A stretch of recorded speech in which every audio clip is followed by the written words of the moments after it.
Hi అండి, అందరికీ నమస్కారం. Welcome back to my channel. ఇప్పుడే అందిన వార్త అండి. వైఎస్ జగన్ ఇంటికి చంద్రబాబు దంపతులు. పూర్తి వివరాలు వీడియోలో తెలుసుకుందాం. వీడియో ఎక్కడ కానీ స్కిప్ చేయకుండా ఎండ్ వరకు చూడండి. అప్పుడే పూర్తి ఇన్ఫర్మేషన్ అర్థమవుతుంది. అలాగే వీడియో నచ్చినట్లయితే ఒక లైక్ చేయండి. సో వైసీపీ హయాంలో రుషికొండ నిర్మాణాలు వివాదాస్పదంగా అయితే మారాయి. సో ఈ నిర్మాణాలపైన రాజకీయంగా కూడా విమర్శలు వచ్చాయి.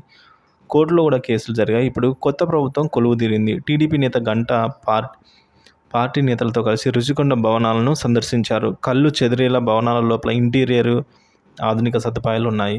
500 కోట్ల రూపాయలతో నిర్మించిన ఈ భవనాలను కూటమి ప్రభుత్వం ఎలా సద్వినియోగం చేసుకుందనే అనే అంశం అనేది కీలకంగా మారుతోందండి.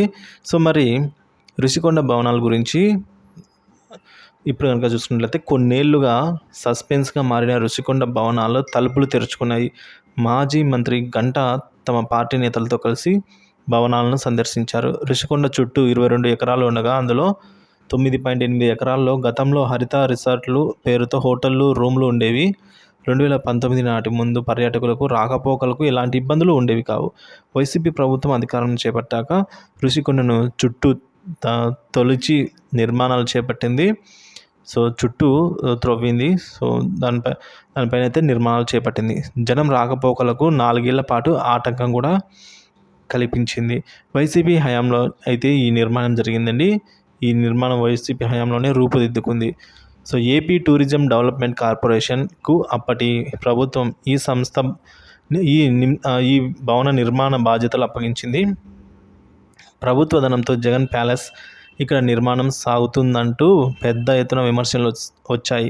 సో ఇప్పుడు విశాఖ సాగర తీరంలోని రుషికొండపై వైసీపీ ప్రభుత్వం హయాంలో 500 కోట్ల రూపాయలతో నిర్మించిన 7 సూపర్ స్ట్రక్చర్ల నిర్మాణం అయితే పూర్తి చేసింది.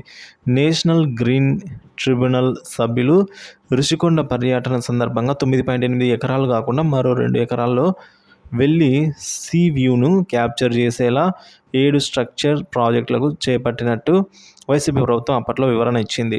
రుషికొండ పైన ప్రభుత్వం నిర్మించింది ప్రభుత్వ భవనాలే అని ఆనాడు అధికారంలో ఉన్న మంత్రులు స్పష్టం చేశారు. సో ప్రభుత్వం నిర్ణయం ఏంటి అంటే, సో ఇప్పుడు ఆ రుషికొండ మీద ఉన్న భవనాన్ని ఏం చేయాలన్నా ప్రభుత్వమే నిర్ణయం తీసుకోవాలి. ప్రభుత్వందే తుది నిర్ణయం. ఇప్పుడు టీడీపీ నేతలు ఈ భవనాన్ని సందర్శించిన సమయంలో అందులో సదుపాయాలు చూసి ఆశ్చర్యపోయారట. ఎందుకంటే వీటి నిర్మాణం చేశారనేది ఇంకా స్పష్టత ఇవ్వలేదని గంటా వ్యాఖ్యానించారు. ఇక ఇప్పుడు టీడీపీ కూటమి ప్రభుత్వం అధికారంలోకి రావడంతో రుషికొండ భవనాలలో ఏం జరగబోతోందనే ఆసక్తికరంగా అయితే మారుతోంది. ఈ నిర్మాణాలను యథాతథంగా వాడుకుంటే జగన్ సర్కార్పై చేసిన ఆరోపణలను ఎదుర్కోవాలి. ధ్వంసం చేసి 100 కోట్ల సంపద బూడిద పాలవుతుంది ధ్వంసం చేస్తే. ఒకవేళ అలా చేసినా విమర్శలు ఎదుర్కోవాలి.